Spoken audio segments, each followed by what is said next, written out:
Hello everyone. Day 13, we're working on psoas release today and a serratus release. So I want you to think about the psoas and the iliacus. These are your major hip flexor muscles. So that's what we're going to be focusing on today.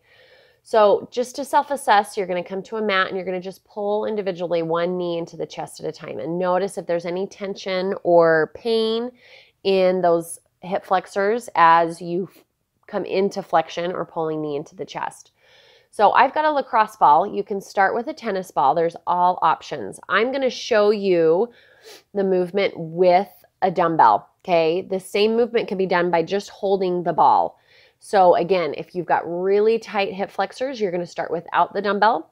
Okay. If you feel like that's not enough resistance, then you're going to add a dumbbell. You can even add a can, just some type of resistance that you're going to be able to put some pressure down on. So you're going to start about 2 to 3 inches outside of your belly button. And you've got your hip bone, that's called your iliac, okay, your crust there. So you're going to make sure that you're above that as well and that you're not directly on that bone.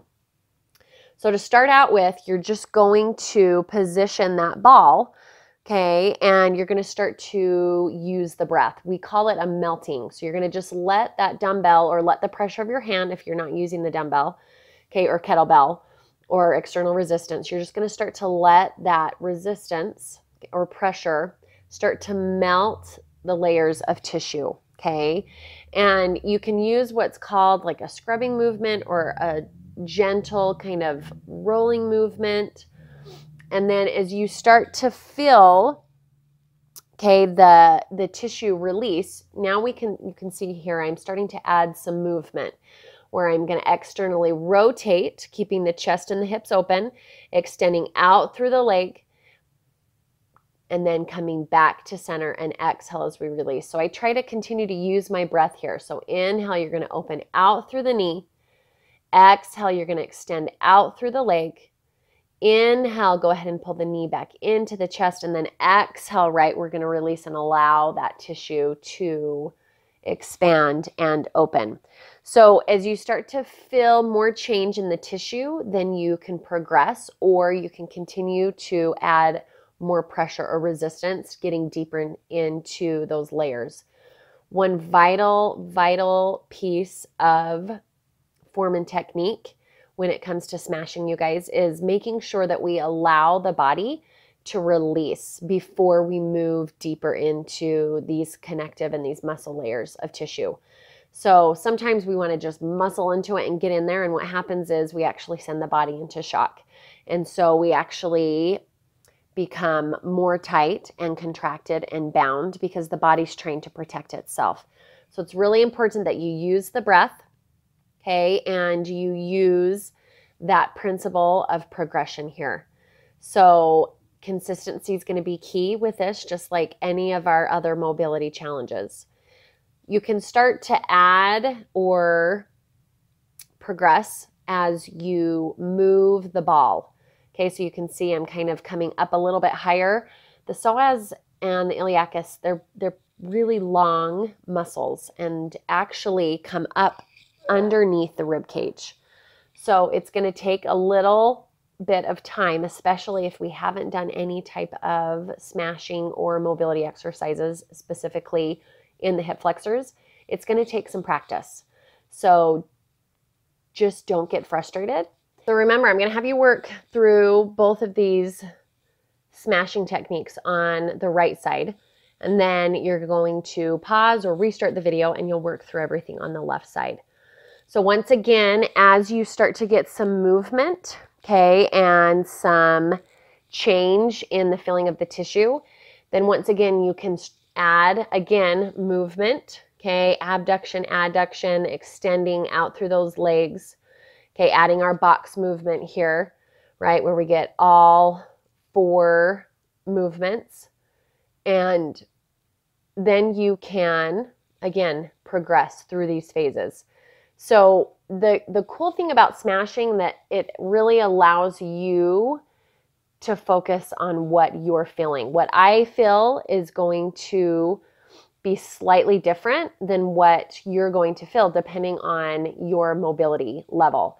So it's really important that you tune into the practices and the habits that you've created over the last 2 weeks. There's a reason why I left the psoas smashing technique at the end of the challenge, because you've connected to your body over the last 2 weeks. You've gotten to know it a lot better, and you are going to be able to assess that. So key techniques here, remember to allow that melting to take place, okay? Not too much pressure, and grab a smaller dumbbell or grab a smaller can of peaches or grab a tennis ball versus a lacrosse ball, something that has a little bit more give to it, if you're feeling the tendency to want to hold your breath.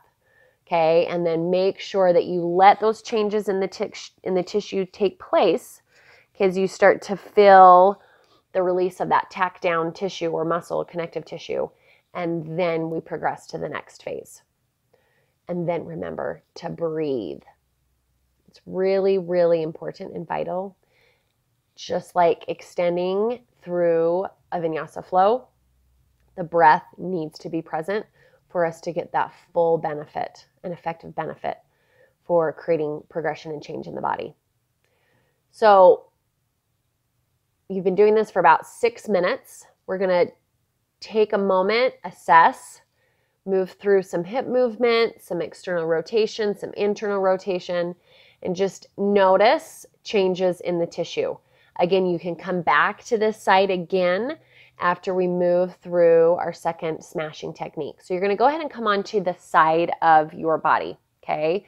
And you're going to take that ball, and it's going to come probably 1 inch to 1.5 inches underneath the armpit, okay? And this is an area, a muscle area of basically our lateral line, serratus anterior.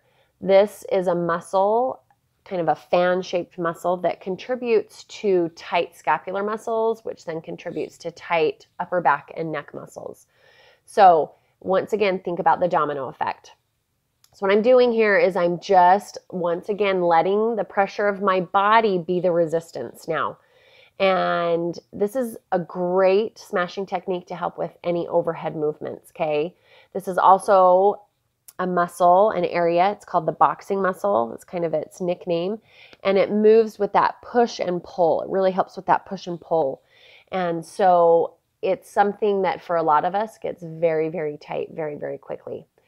So with that melting process, you're going to just use that breath, deep inhales, exhale, bearing down, giving a little bit more pressure as you start to feel that tack down tissue move and shift.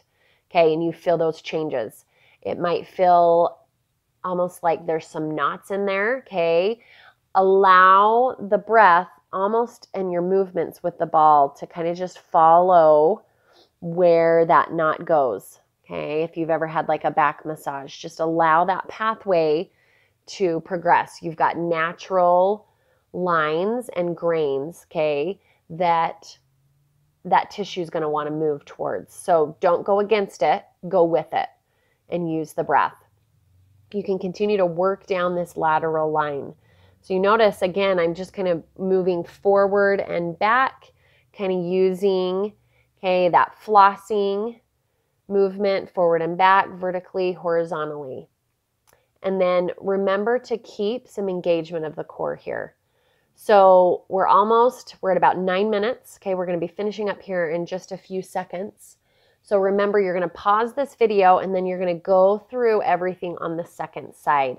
You guys, smashing is such a vital piece of your mobility. So enjoy this, practice with it, and I'm excited to see how you like it.